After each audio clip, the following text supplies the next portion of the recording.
that undefined, that faceless, amorphous type of anxiety that sort of hangs over you and eats away at you, and you can't really put your finger on what it is that is unsettling you inside. And of course, the greatest philosopher who's dealt with this in the 20th century, I think, is Martin Heidegger. And Heidegger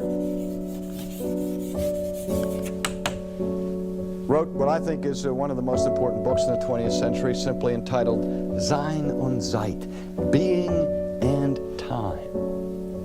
And he says this, that traditionally we thought of humans as being human beings.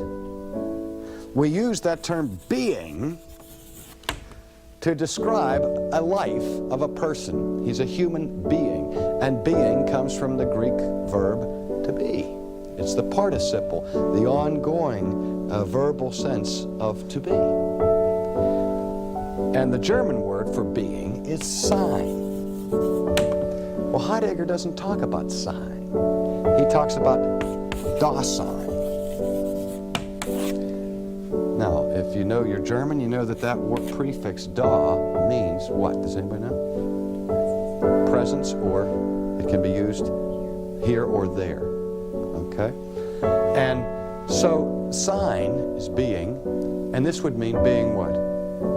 Being here or being there. He doesn't talk about human beings. He talks about human beings here or human beings there. Here a being, there a being, everywhere a being. But the idea that he's getting at is that every human being's life is defined by his finite boundaries, where he is.